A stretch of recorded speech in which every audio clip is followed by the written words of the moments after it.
Scherck, it is good to see you. Thanks so much for coming on the show.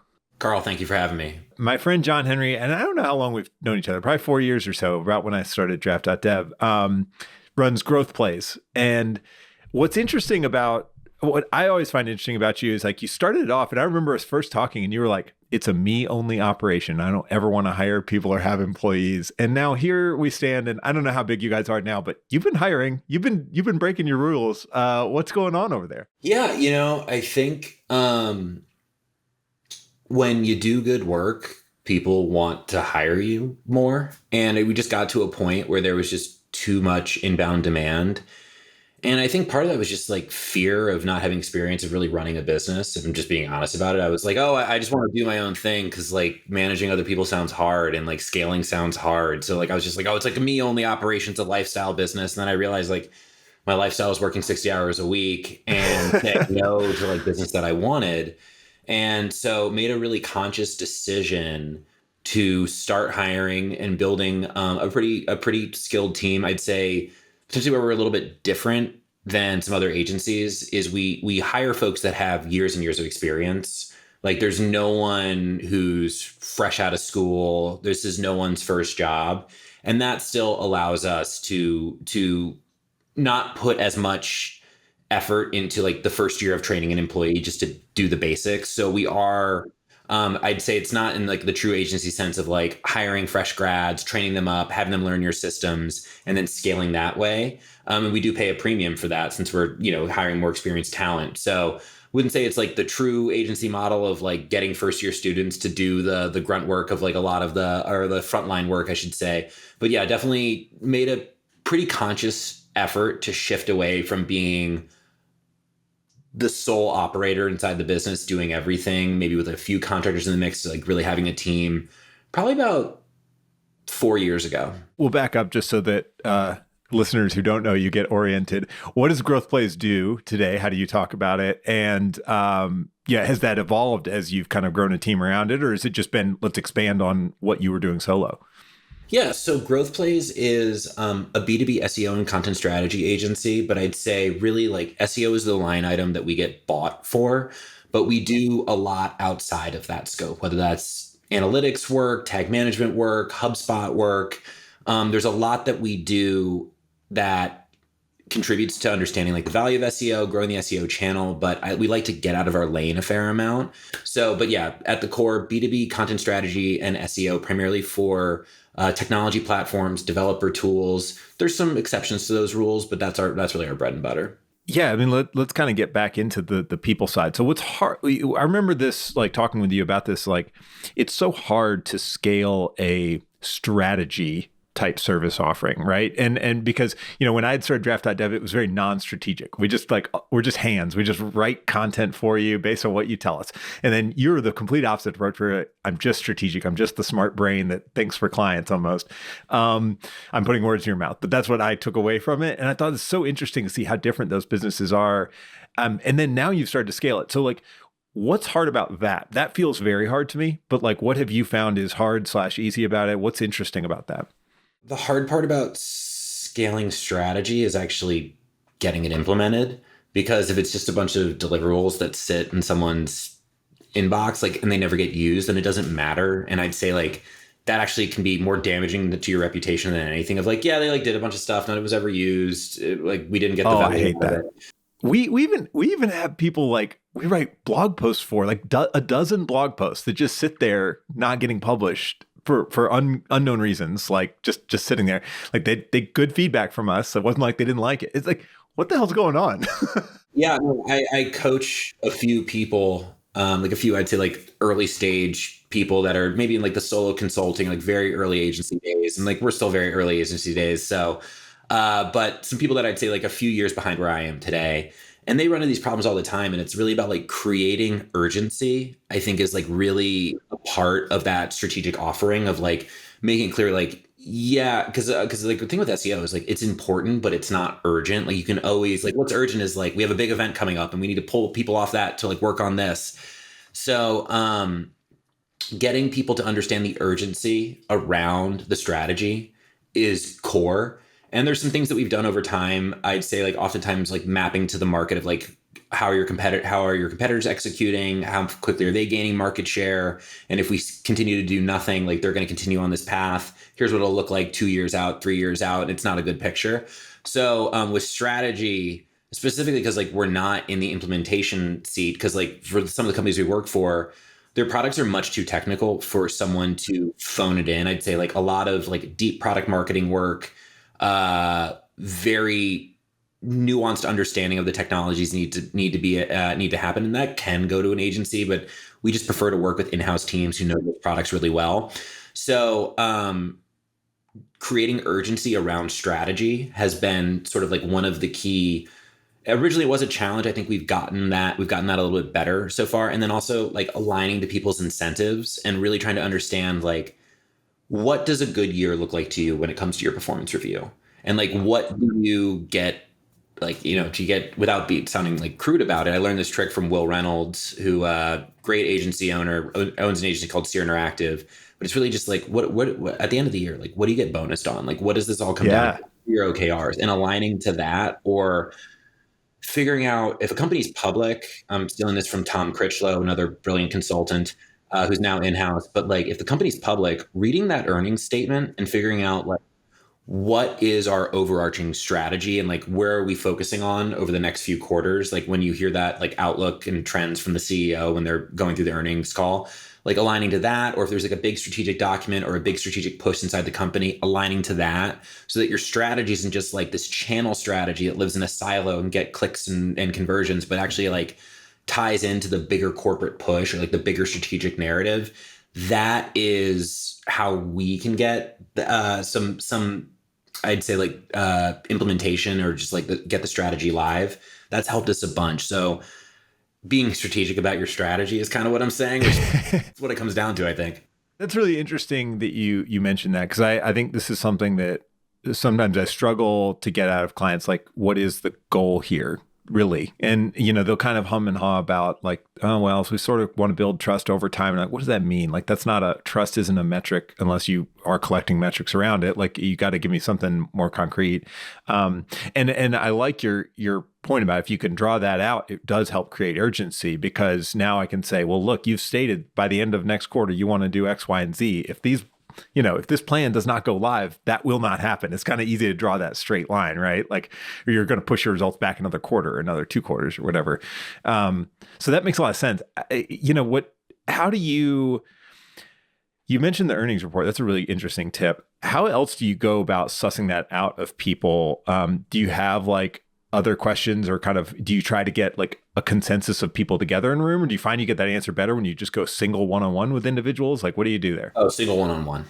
Like that's when the truth comes out. And like, if it's just like a tip that I'll also have for like other consultants is, and grant this will crush some of your work-life balance. And if you're like very like, I do it this way, and like, it's a product I start you, this isn't for you. But if you're like living and breathing it, getting cell phone numbers and having like a chat over text, that's where you'll find out real stuff. That's when people say things that they wouldn't say on corporate email, and just getting the real deal from people being like, yeah, there was one person that just said like, yeah, like that's a shiny object syndrome. Don't even pay attention to that. Like, they texted me that instead of, and because someone was ranting in a meeting, they're like, don't pay attention to anything. Like, this is flavor of the week. And so like getting that like real unguarded conversation from stakeholders is super important. And you typically want to pick like one champion who's going to be the driving force in the engagement. Everyone else is a stakeholder, but you have that champion, and you want to get them on one-on-one calls where they can just like unload, tell you the truth, be super honest with you. And, backing up just a little bit though, I think there's this framework that I learned. I cannot remember the woman's name. She was brilliant, but she introduced me to the GHOST framework of like goals, objectives, strategy, tactics. And it's like, we are doing the strategy, and the strategy essentially gets broken down in like lots of little tactics that get implemented over time. But with our strategies, we always do like a forecast and set a goal. So we forecast like the objective of like, what does that look like? But then I think like the goal needs to be something bigger and something that like people can really get behind. And like, so one company that we're working with, our goal is to become the single best place to prepare for a cloud migration. We want their website to be like that's the goal. Like word of mouth or people saying like, oh, if you're going to do a cloud migration, you need to go to this website. Like they got everything that you need to prep for all the different types of cloud migrations. And no matter what questions you have, you'll be ready to go after reading their website. And then the objective is like getting a certain amount of traffic off of those terms. And then the strategy is like what we put together, and the tactics sort of boil down out of that output. So like we are just like one thing in a chain that leads to a very lofty goal that is like more like emotional or inspirational. And then the objective is more like metric based. And the strategy is like how we hit that objective. And then the tactics are how the strategy gets put into place. Yeah. Oh, I love that. I'm gonna have to look up that framework. That's cool.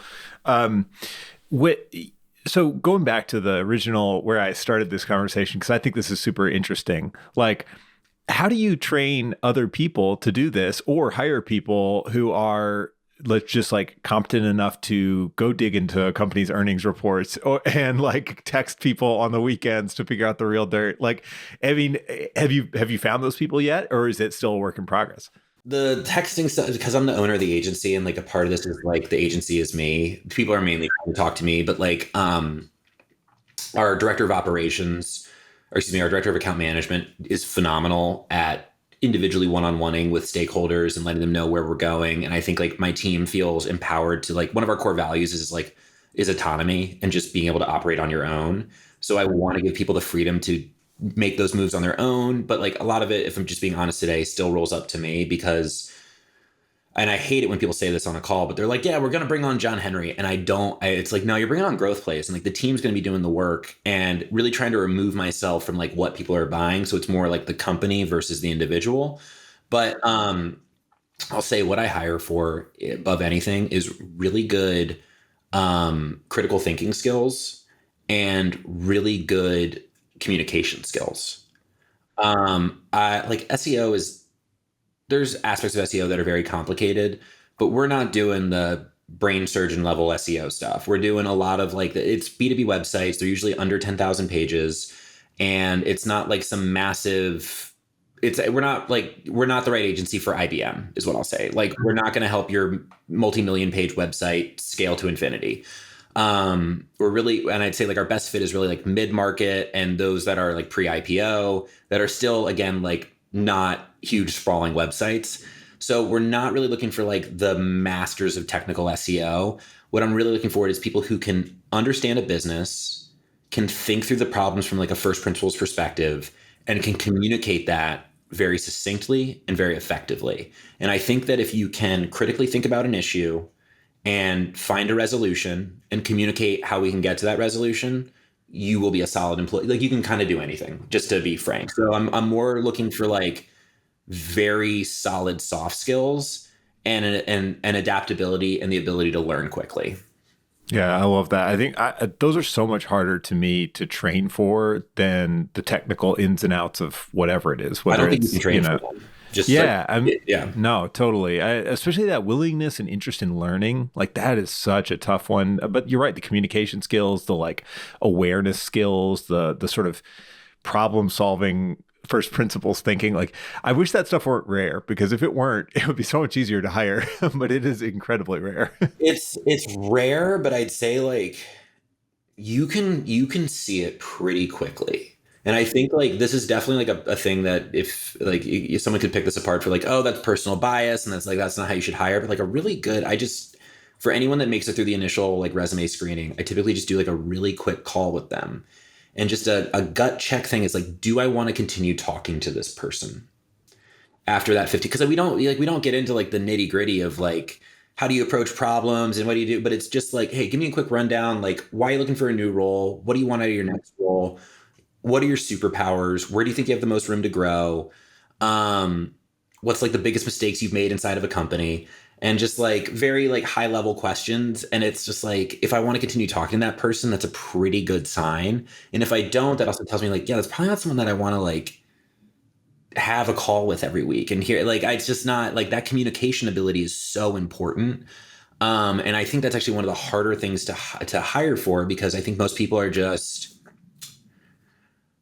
want to come to work, fill out what's expected of them, clock out, and go home. And I am looking for people like, this is probably not the best quote to mention. It's a quote. I think it was the editor of Vanity Fair or Variety. I can't remember. He wrote a book about anxiety, and they can see this already. Not a great quote to mention, but he's like, anxiety for me is like a duck. On the surface, everything's calm, but underneath the water, I'm always paddling, paddling, paddling. And I don't want anxious employees, but I do want people that the gears are always spinning and they just, they see something like, oh, that's an opportunity. Or it's not like, it's I don't want to have to assign them like, hey, go find 5 opportunities, and they see something that connects. They're just like, oh, that, yes, they can connect the dots on their own without being prodded. Like that's a real amount, that's a real value that's hard to find.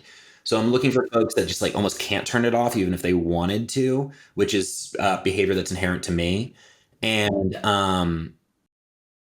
you could throw them in sort of the deep end of the pool and they will figure out how to swim. That's interesting. I think that's, I find that all small businesses tend to kind of grow up to look like the founder. It's all, I mean, like not forever. At some point they outgrow us, right? And like they become their own beasts and whatever. But I find this with like, you know, my teams in both companies that they sort of start to resemble me. And I think it's the people that aren't like me in some ways, like in the certain ways, they opt out at some point because like, oh, this is not for me, you know, or I have to tell them they have to leave. Or the people who tend to be attracted to the roles and working with me every day and week are the ones who are kind of like me or think the same way to a certain extent. It's so interesting to see that like thumbprint get, you know, put out onto every piece we do. Yeah. That's so interesting because I'm trying to counterbalance that right now. And I'm specifically hiring people that are strongest where I'm weakest. And I'm trying to find those people that can kind of fill the gaps that I've created because like, yes, like this business is a reflection of how I think and how I operate and what I prioritize. But that doesn't always mean I'm prioritizing the right thing. I'm prioritizing the thing where I can create the most leverage. And that's not always going to be the right move for the company. And I think just going back to our director of account management, her name's Leah. She's fantastic. She provides a sense of organization and accountability, whereas I'm just like flying by the seat of my pants, being like, let's fix this over here, let's fix that over there, just like going from fire to fire. And she's like, no, we need like structure and patterns that we can follow and map to. And she's created this whole like account management function that we just really didn't have in a formal sense before. And that's not something I would have created on my own. Like even I'll just like very small thing. But when Leah started, she was like, we need to upgrade our Google Workspace account. And I was like, well, why? She was like, you own every document. That does not scale. We need shared drives with shared ownership and accountability that we can all manage together. And I was like, well, this costs like more money. She was like, it is literally wasting. This is like $30 a month. Yeah, no, it was. Well, no, it's more than that. But yeah, it's and she like structured how we manage files inside the company in a way that I was like, oh, this is, I don't know how we were now looking back. I was like, what was I doing before? But it's just like not how I think. Cause I was like, let's get the big deliverable. Let's get the strategy out the door. Let's make the customer happy. And I wasn't really thinking about like, how do we move files internally inside the company? And that's just never something that I'm really going to think about. So hiring people that do have that mindset, that do think about those like internal process flows and optimizations and improvement, like the small improvements to the employee experience that add up over time. Like that's what I'm trying to hire for, because as this company grows, I want it to be less of an imprint of my DNA. Yeah. Yeah, that's really interesting. I think about that too. And I have a similar struggle where I tend to be really good at starting projects and then letting them kind of like be half finished forever. And my team has started to find that they have to like, once I start a project, they need to take it away from me as soon as possible. It is like, which is great. I'm glad they do that. Like it's totally this like, you know, entrepreneurial ADD where you're just wanting to constantly bounce around to whatever the next shiny thing is. And it's awesome to have people who do pick up the pieces and say, hey, I can really make this thing good and finish it. And, you know, the constant struggle for me is recognizing that and admitting that I'm not good at that, and then like letting them and empowering them to have it and, you know, take it as early as possible. But yeah, I totally agree. There's definitely that balance of like, you want people who think like you in some ways, but in other ways they have to be able to fill in your gaps. So I don't know. It's probably different for everybody, but that's a really good observation. So John-Henry, let's talk about that growth, because you mentioned this, you know, a couple things. First of all, I've noticed that it seems because your name gets thrown around. Like I hate to be like, I don't want to pad your ego too much here, but like I hear your name. I hear your name from multiple people in the B2B. It's probably because we're in the same kind of sphere, B2B tech marketing. I hear your name all the time. So like clearly you've done a good job personally branding yourself and branding the company. I imagine that has driven growth and some of the growth. What else? Is there other things out there? Is it all word of mouth and just your reputation at this point? Like, do you guys try to actively market and sell the company? Like, what do you do? Best marketing that we can do is good work for our clients. And I'll just say, like, I don't know. I've hired agencies. I'm sure you've hired agencies. A lot of work is not great. I have a lot of respect for my peers out there, and I am friendly with a lot of our competitors. I think a lot of our competitors, like if someone goes to them, like totally, I get it. Like they're great too. But there's a lot of low quality agency work out there. And I think if you are accountable and even halfway effective, and you are not even great to work with, just like okay to work with, you can go pretty far. So with us, I don't do a lot of marketing. I post on Twitter, but that's not marketing. It's like, I was an early Twitter user. I don't think I could stop if I wanted to. And now that Twitter's X and things have changed, like my reach is not nowhere where it used to be. So I don't think that's really driving the business forward. Although I do think that helped me get my initial foot in the door in terms of like building a personal brand. But what I really focus on is just very solid work for our clients. And I tweeted something out the other day where a client let us know like, hey, the board meeting went really well and our investors they want to talk to you about working with more of the portfolio. Or when you do good work for somebody and that work helps them hit their goals and leads to in some way them getting promoted, when they go to a new company, you're going to be one of the first calls that they get. So I'd say a lot of our work, I can mention both these companies because their logos on our website, but two companies that we worked with very early that led to a lot of additional accounts for us were Heap and Launch Darkly. And as people moved on from those companies, they hit us up and let us know like, hey, would love to work with you again. So I'd say like, also not like, I'm bouncing around a little bit here. A key to that though, is making yourself visible inside of the company and making it so that your deliverables can travel and be easily understood by folks who maybe aren't in the nitty gritty. So like, I remember one person that we worked with, great guy, Mike Smith, hope to work with him again in the future soon. I hope you're listening to this, Mike. He told me, he's like, your reporting, I can literally just forward that to anyone else in the company and they understand exactly what we're doing and where we're going. Like, I love the reporting. And because we were going over an SOW, he's like, add that in there. We need that. And so like the reporting is built to travel. We try and get a pretty big distribution list with our reporting of like, hey, tell us everyone who should be on this, who would get benefit of hearing from our reporting. And we make it so our reporting is like executive summary, and then you can deep dive if you want to. So sort of for two different audiences, but making it so like the results get known by more than just like the one person who hired you. That's really important, helping you spread as people go on to other companies. So, working very intensely with your core champion and like the key stakeholders, but then finding other people who should be sort of like ancillary stakeholders and making sure that they get on that distribution of results. That's important. And then also, if someone's like, hey, would you be willing to meet with like this person? They had some questions. Always take that. Like when there's a chance to kind of grow your surface area inside of a company of contacts, always take that up. Even if you're like, yeah, it's probably not going to lead to an expansion. It's not going to be more revenue in the door today. Just getting more visibility with other parts of the company, huge. Like a great example with us with SEO, oftentimes we get asked like, could you talk with the docs team? And that's like, because docs, people want to be found. They want their documentation found. That's a meeting I'll always take because that's going to lead to other folks understand the value that we can create. And when they have to give a recommendation in the future, we may be top of mind.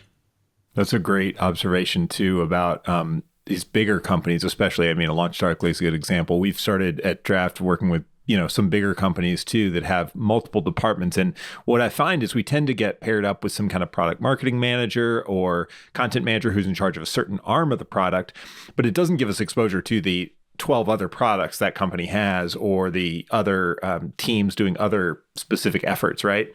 And so getting internal marketing, to those other stakeholders, or getting some access to them, or ability to like even just show you what they're doing, like visibility there, that's huge. Do you remember making that shift from like the really small, because I think the really small companies to the big ones. The reason I ask is I'm imagining a lot of agency owners listening would love to work with the big, A-list companies in their niche or their industry or whatever. How did you start to make that transition up the chain? I am not the right person to answer that question. The very first company I signed was a large public CDN. You just jumped straight into the deep end. Yeah. I think what enabled you to do that? Maybe that's a good question in itself then.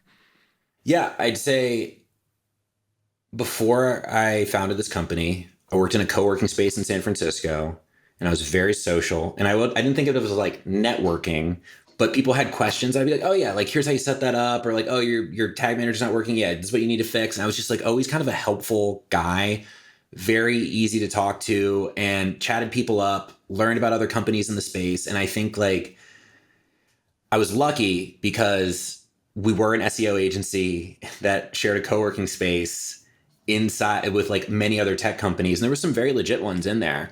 And just being like helpful, always being willing to hop on a call. And like just like still to this day, when I get a lead from a founder and they're way too early to work with us, I'm like, hey, so we're not going to be the right fit for you.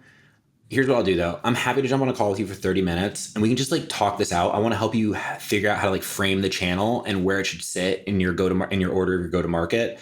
And like, if you do need like a small early consultant, I may be able to recommend a few folks, but just always trying to be helpful. And I talk to other agency owners and it's like, yeah, that's just not really my vibe. Like if they're not a lead for us, I don't know how to like work with them. And I think for me, I take more of like a pretty consultative approach with sales. And it's like, if they're not a fit, and like the thing that's like, it's just like those people who they're not a fit for us, oftentimes they have friends or peers that are a fit for us and they'll recommend us in the future. So just coming with it, like, how do I be as helpful as possible? And I may get to a point where I don't have time for like the founder who just incorporated 5 days ago. But I think coming from like how do I provide as much value as possible, as quickly as possible, has led to like just a lot of downstream benefits for me. Yeah, I found the same. I found it really interesting because I think found a lot of founders, maybe not all of them, but a lot of founders kind of get this. Like they're just genuinely helpful, and that good energy tends to attract good things to them. Whether, again, like you just said, I just had a call earlier this week or last week with a client who is not ready at all to work with us or anybody like us. They just need a freelancer. They just need to go do it themselves for a few months or do something that's more in their wheelhouse. It's like you're trying to gently tell them that. But also like legitimately, if you want to know how we do it, I'll tell you how we do it. I'll go into the whole details. Like I'm an open book, but it's a lot of work. So anyway, I think that's a really interesting attitude, and a lot of founders have it. But what I have noticed is not many hired salespeople have it, and I guess it's probably kind of goes back to your point that a lot of people are here collecting a check, not maybe necessarily trying to change the world like we would like to do. So I think it's an interesting thing. I haven't found a way to like necessarily hire people who can do that. Maybe they just don't have the same level of knowledge either. That's part of it too. I think it goes to incentives though. Like if you think about what's the incentive of this, like a salesperson has a quota, they need to hit that quota. They're not going to spend time being like, well, maybe one day this could turn into some pipeline through some like very unattributable way of doing things. And like, we're small enough where I can be like, yeah, if it doesn't work out, it doesn't work out. It's 30 minutes of my time. But like every salesperson that I know that is effective, manage their calendar in terms of like, how can I generate as much value to the goals that I'm being graded off of on a daily basis? And so when you step out of that founder-led sales and it's more like hired sales it's like, hey, this is the widget that I sell. And maybe you have like some partnerships that they could do some like partner deals with potentially, but even then they're probably not going to be able to do those partner handoffs as well, just because like, again, like the thing that's going to create the most value for them is closing pipe that gets brought in. And that's what we're going to be geared towards. Whereas with me, I'm thinking like much more long-term. And I'd say it's like, it maybe isn't to my benefit, but I kind of like forget about growth plays, forget about our pipeline when I get on a call. I'm just like, how can I help you as much as possible? And I don't think a hired salesperson is going to fall into that mindset. But I've been doing this for almost 8 years now. So for me, that I've learned like that selflessness desire to help leads to like way more revenue down the line. But that's very hard to see for someone who's living like quarter to quarter. Yeah, totally. That's a good point. So we've talked a lot about the growth you guys have, the success you've had, the growth, whatever, all that good stuff. What's hard about it? I mean, like, is running the business hard? Is it all just good days? You wake up happy every morning, or do you struggle like I do? I feel really fortunate in that I've taken a very controlled approach to growth, and I've hired very slowly and probably too slowly. And that's going to be changing. I do want to grow pretty significantly over the next 18 months.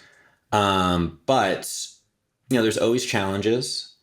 I think what I'm starting to realize is like the challenges are very rarely technical. The challenges are very rarely like strategy based. It's usually people based challenges as we grow, whether that's internal or external parties. But it's really about keeping people engaged, because like anyone who decides to work for us, like that's a gift. Like I'm very grateful for anyone who wakes up and is like, I'm going to give this company my all today. I'm going to do great work. I'm going to go home. Like I'm super thankful for that. So how do I keep people in that mindset of like, I'm going to wake up and just crush it today, do a great job?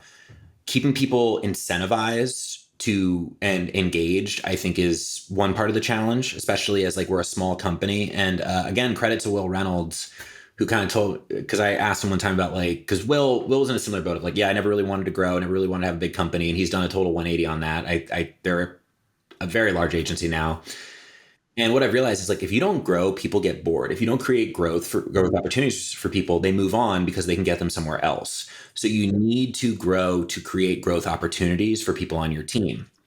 The thing that's challenging about that though, is you can also outgrow people that have been with you for the long term. So it's about like, how do you help people upskill?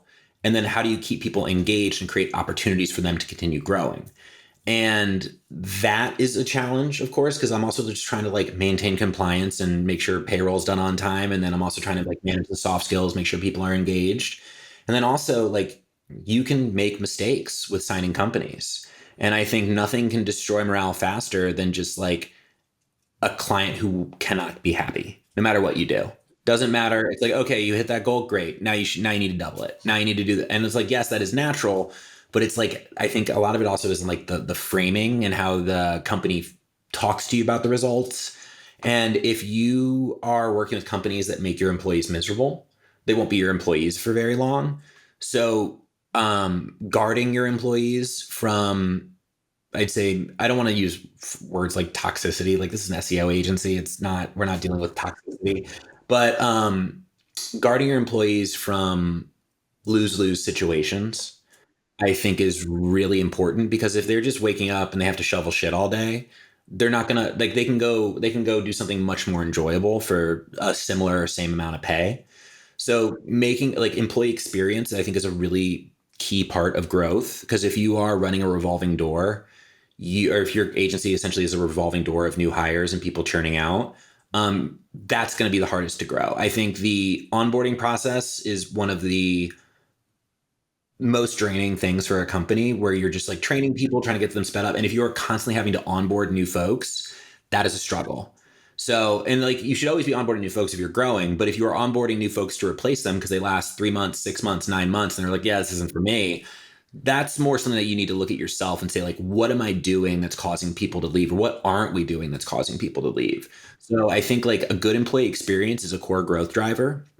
And, part of that employee experience is things that you control internally, like benefits and internal communication and company culture. And then part of it is external, like what are you making them do in terms of like client interface? Like what situations are you forcing them to be in that maybe they don't want to be in? So it's about balancing those two, like the internal and the external, the employee experience, that I think is really important. But that is a challenge for sure, especially as we're small, because both you and I worked in like venture-backed companies.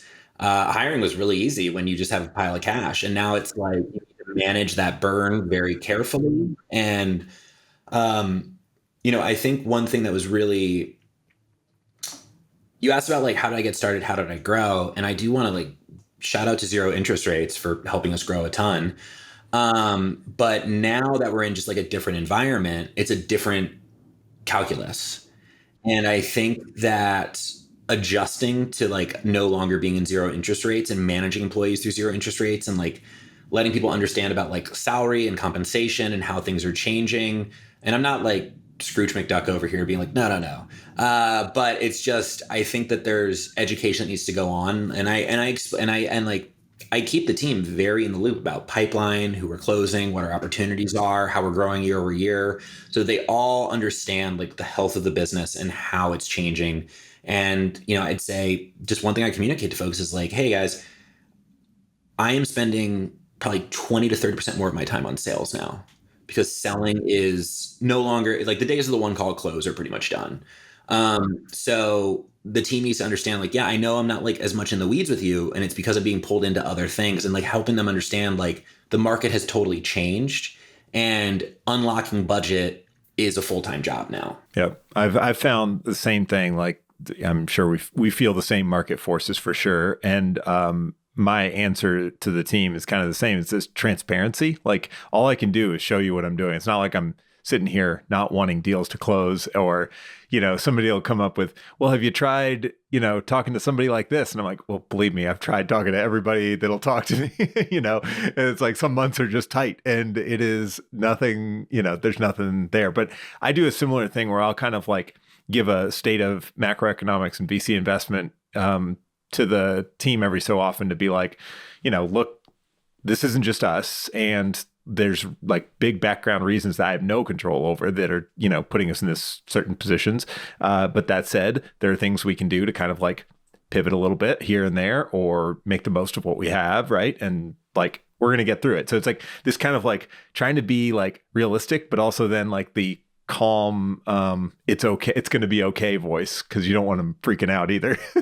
And I'm just going to like dovetail into something else when you talk about like growth and everything. I see, I go on LinkedIn every now and then. I don't post there too often, but I do see like a lot of talk about like, VC connections, investor connections, super important for growth. And I want to push back on that a little bit. I think certain VCs, like if they have a platform team and they're like a very consultative VC that like is in the weeds, that can be a good recommendation. But operators are typically where the best leads come from, like people who have a solid network of people who are doing the actual channel management versus like, yeah, we've got like a loose network of advisors we can connect you with. And it's sort of like a Rolodex. You can go through there and like, maybe they're going to be the right fit. I also find like, we've been doing this for 7 years. When I started, we were much cheaper. And the VCs that we worked with 7 years ago are still expecting the prices that we had 7 years ago.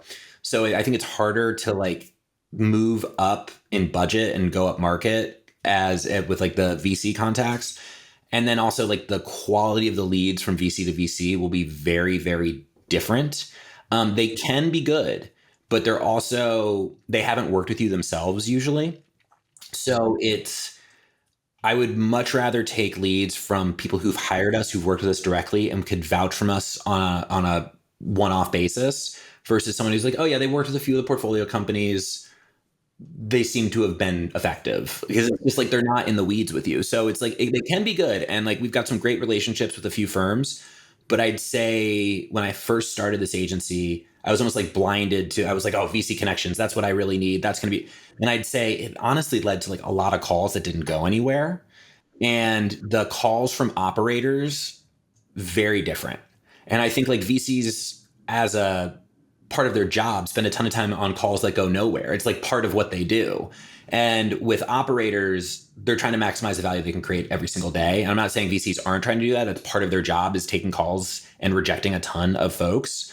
But usually like the folks that are, directors of demand gen or VPs of marketing, they are very motivated to find the right partner as soon as possible and get going.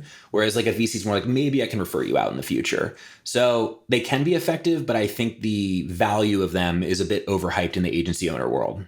Totally agree. And I've found the same thing in my experience, especially as you move beyond the really early stage companies. It seems that at the seed level, there's more VCs who do more active like consulting and kind of giving you value added services on top because, those companies are like a founder, right? Like, of course, they need services, they need marketing help, they need sales help, whatever.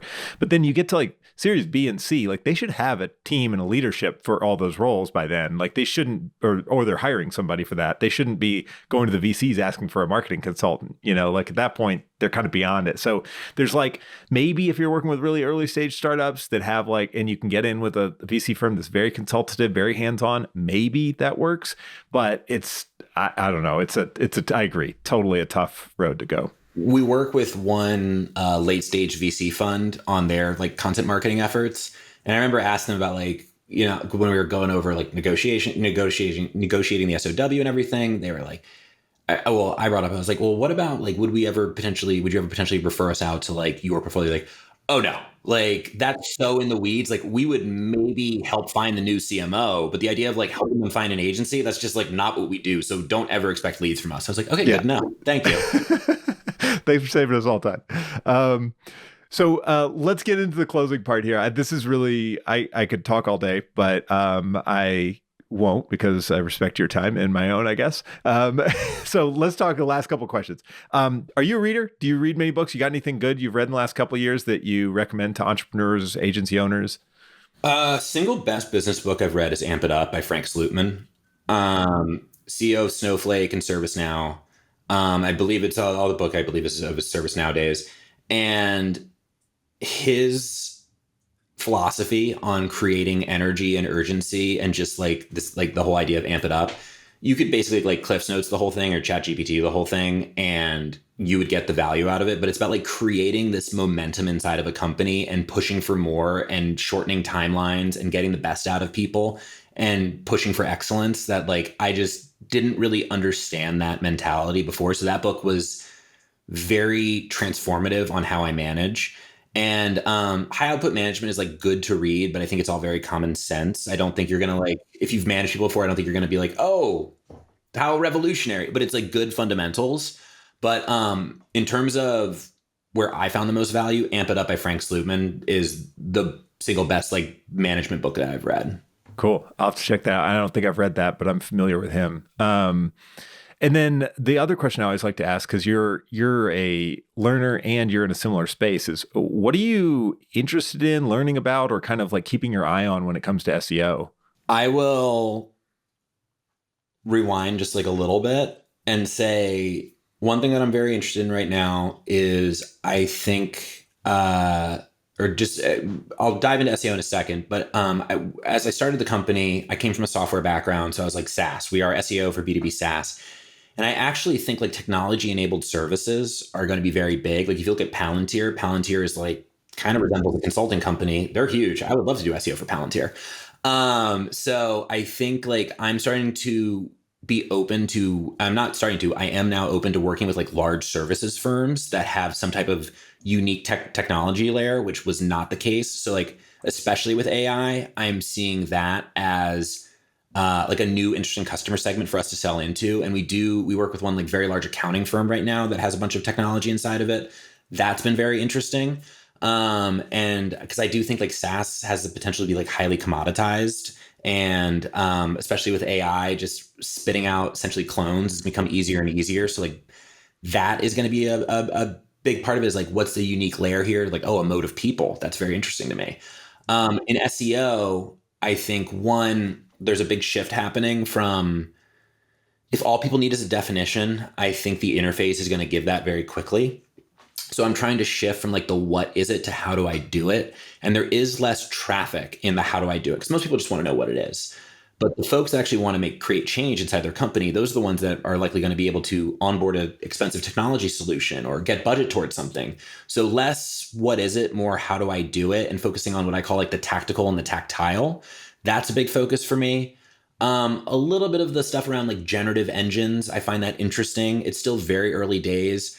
My personal take is that we are in the Friendster era of generative AI, and that things are going to change very quickly. So I don't want to become like the ChatGPT SEO agency that promises to get you visibility in ChatGPT. Like I worked for a guy briefly who was early at Google. He brought Google Analytics to market, and he talked about like the most successful launch inside of Google when he was there was Google Maps, and it like killed MapQuest in 2 quarters or something like that.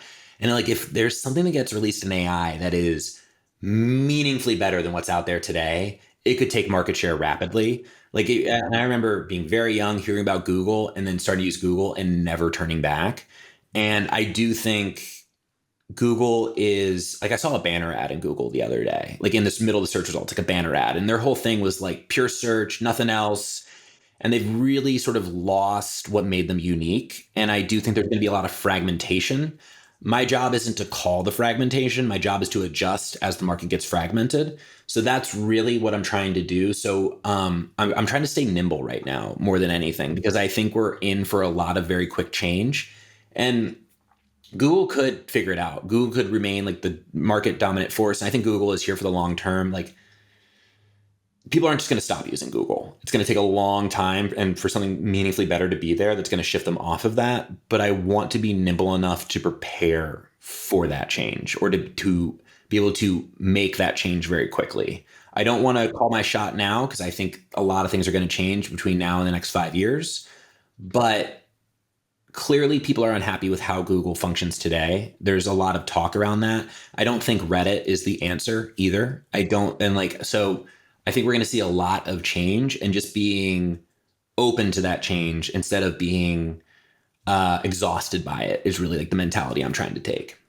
I love it. Yeah, I'm a big fan of that, and just understanding where we are in the adopter curve and the sort of crossing the chasm when it comes to generative AI. Like I think people, it's easy to get caught up in the hype because there's a lot of noise and hype, and there are some interesting, useful cases for it already in its current state.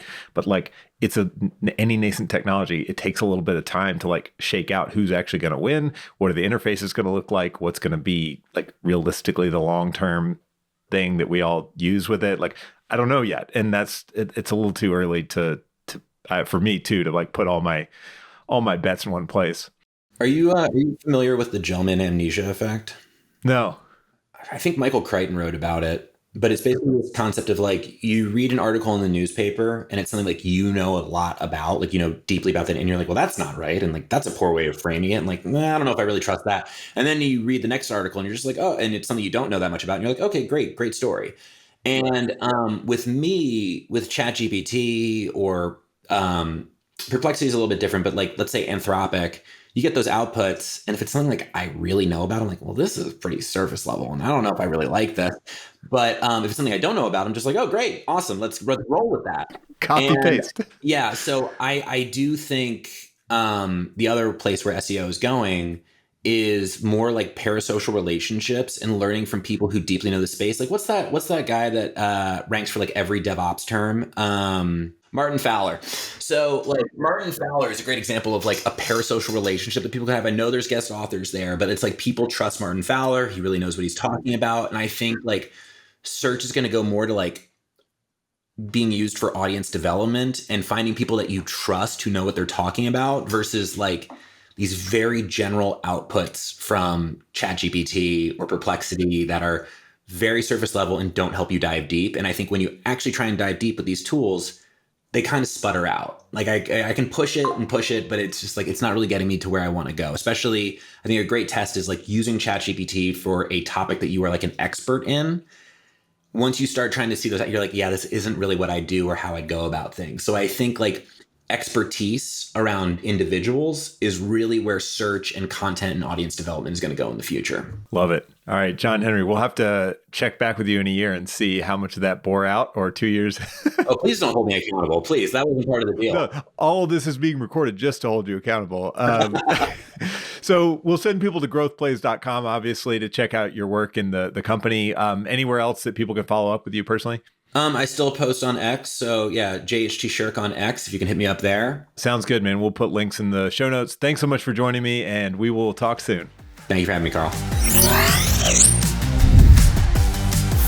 Thank you for watching this episode of Retain Trust. If you like this one, give it a thumbs up and subscribe on YouTube. It takes 2 seconds and it helps others find out about the show. And if you have questions or suggestions for a future episode, leave a comment. See you next time.